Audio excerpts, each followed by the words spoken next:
Attending to be asleep saved my life. I'm currently 19 years old, but this happened when I was 10, and it feels like it was just yesterday. It all started on a cold winter Saturday in the year 2013. In my family, we were always accustomed to going to bed early compared to other people. I felt embarrassed about it, so I lied to my friends about what time I went to sleep. For a few months, after my parents put me to bed, would stay awake for another hour or two, chatting with friends on WhatsApp or playing some popular games. Sometimes, my parents would get up to use the bathroom or go to the kitchen for a glass of water, and I needed to quickly turn off my phone and pretend to be asleep.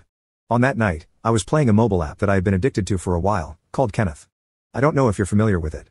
I had been playing for several hours when I heard footsteps coming up the stairs. Strange, I thought. I don't remember hearing my parents going down to the kitchen. Since I was so engrossed in the game, I realized my father had gone downstairs to get some water. You know that feeling when you can recognize family members by their footsteps? Well, the steps were somewhat heavy, even though they were trying to be quiet, as my father often did. So, I quickly assumed it was my father, turned off the phone, and hid it under the blanket, pretending to be asleep. Just 1 or 2 seconds later, I saw the steps approach, taking advantage of the darkness. I opened my eyes and saw the silhouette of my father approaching the room, as he usually did. After a few long seconds, he returned to his room. I thought, great, I can play a little more. I listened when he opened the door to his room and went back to sleep. I had the habit of counting to 5 to make sure he couldn't see the light from my phone in his room when I hadn't heard the door close. 1, 2, 3, 4, as I was about to return to my gaming addiction, I heard loud, sharp knocks coming from my parents' room. This made me hesitate to turn my phone back on. They were loud and dry knocks. I didn't know what was going on, but I assumed it was something related to adult matters. My friends had mentioned such things, and I was curious to see what it was really like since they talked about it so much during recess. I decided to sneak a peek since the door wasn't closed.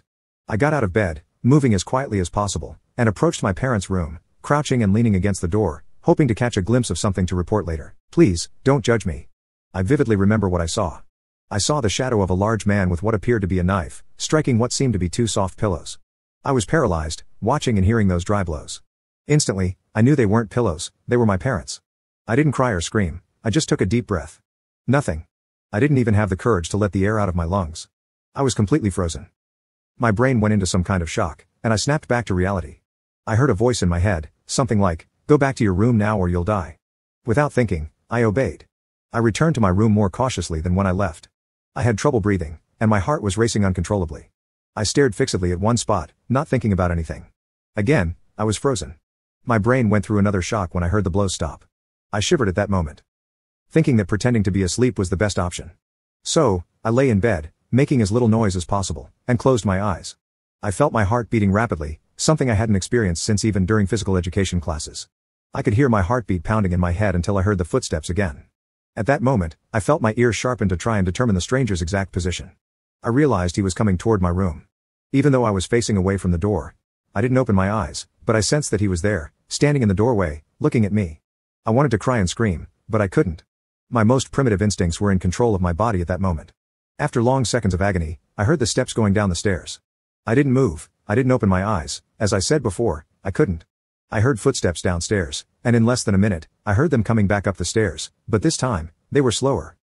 I couldn't understand why I thought they were coming from the living room, based on the footsteps I heard. Then I quickly realized that he was inside my room, not at the door. I heard the footsteps behind me. I knew he was just a few steps away. I felt his presence in his breath, which was a bit fast but calm. I noticed that he left the room and went to my parents' room. Then he turned, and this time, I felt his breath stronger, as if he was hissing.